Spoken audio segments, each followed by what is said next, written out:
Hey there, welcome back to Pickleball Daily. Today, we're working with Pickleball Ready Position, where our paddle goes in orientation to our body and how we should look as in the middle of a pickleball point. First step is to get those elbows away from our sides and the paddle in front of our body, like this. Next, I'm gonna bend my knees and my hips to get into a low athletic position. When I spread my legs out further than shoulders width apart, I'm gonna be more defensive and stable, and I can't move as easily. But when I bring those feet a little bit closer to shoulders width apart, I can move a little bit quicker. So, when does this matter? Most of the time, when you pop up the ball really high and people are gonna hit down on you, you're gonna want a ready position, lower and wider, for more stability and defense, almost like a hockey goalie, not allowing anything to get past you here, right?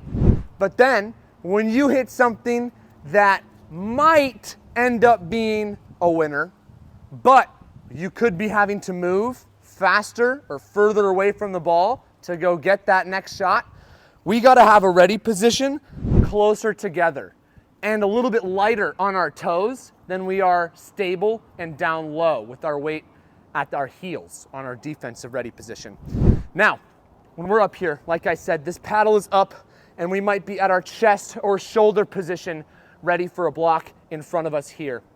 When the ball comes fast at us though, I don't want to see a rotation in our body and the paddle coming toward our sides like this. Instead, move your wrist and open up the paddle face, keeping everything in front of you here. This way, I don't have to hit the ball at the side of my body. I'm always gonna be making contact in front, all right? Now, as I move backwards into the court from up here, more balls are gonna go out when they come to my chest or shoulders. So I don't need to be blocking them from up here. So I take one step back, I'm gonna bring that ready position down to just my torso down here. So that now, when anything coming towards my chest and shoulders, I'm not gonna wanna go hit that. I'll instead be more prone to letting it go, as there's less court behind me now. This same concept can be used as we continue to go backwards in the court. Our ready position just gets a little lower.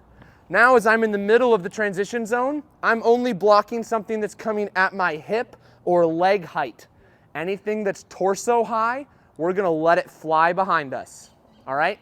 Now, as we continue stepping backwards in the court, and Hart, you can join me here. Now that I'm just at the edge of this, I just really wanna protect my feet and my legs. Anything coming at my hips is totally gonna go out the back, all right? Now, let's bring this back up to the kitchen and see what this is like in a game-like scenario. So, I'll start with the ball up here and I'll hit down on it.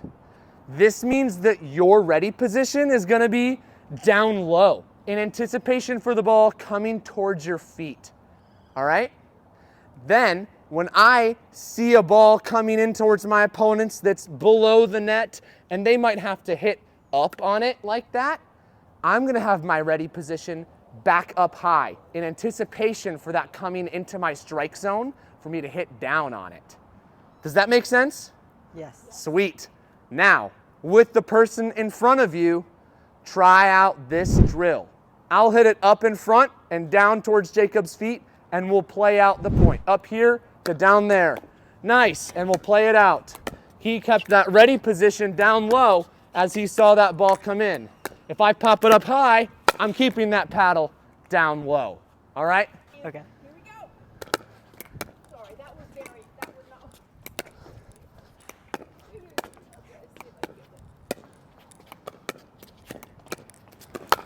Oh, Got sorry. me, good shot. You got the first one, good. Ready? Nice.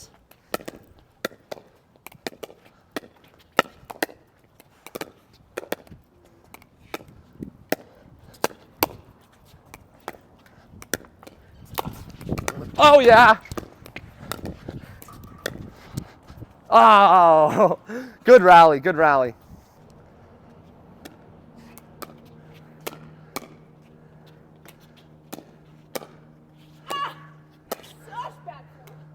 Great ready position, Hart. Just as that ball came down low, you realized one of them was popping up into her strike zone. I saw that paddle perfectly down here. You reacted really well to it. Great job. You ready to see this? Coming into you. Nice.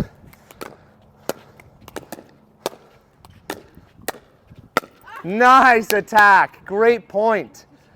It's really hard to keep those balls down low when they come to our feet. Drew, I think that's what we're experiencing, right? You might be able to get to that first one, but it's popping up just a little bit too much, right? The way that we can control that ball is by loosening our grip a little bit. Having too much of a death grip on our paddle is gonna rebound a lot of the ball's energy. We want to soften up those hands and maybe grip at maybe a 3 or 4 strength, all right?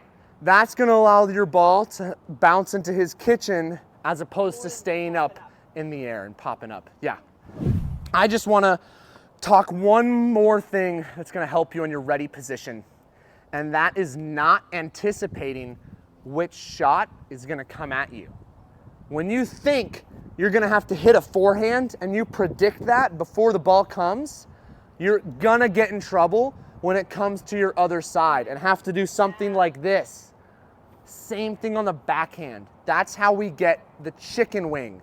When we think that the backhand is coming, and so we start preparation like this, but when the ball ends up on this side of our body, we have to awkwardly move it in this direction. To prevent against this happening, I want you to point your paddle tip to where you hit that ball, so that when the ball comes back at your paddle, you can open up the face in either direction that the ball is coming, rather than anticipating and being stuck in that position and not able to open back up from that choice you made. Your peripheral vision, getting context of where your paddle is, also helps on the decision making, whether it should be taken out of the air in front of you or off of the bounce. If you can see that extra 8 to 10 inches of reach that that paddle gives you, you're more likely to go for the volley, as opposed to when that paddle's close in and you don't see it in your peripheral vision and you're gonna let those balls bounce near the kitchen line here.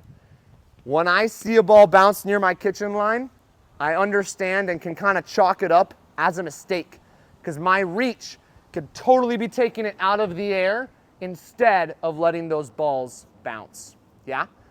Keeping that ready position in front of you will always allow that peripheral vision to enter and that decision to be correct. So now, don't start with the ball up high or start with the ball down low, but just start in a dinking rally. And after every dink, spend your conscious effort on returning that paddle to a ready position in front of you with the tip pointing to where that ball is. Nice.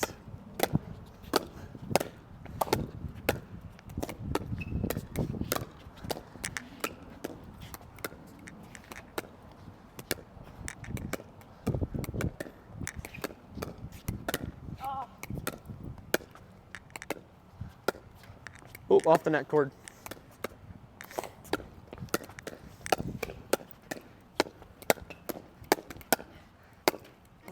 Awesome job. Thanks for watching. I hope this helps. Subscribe for more pickleball content on Pickleball Daily.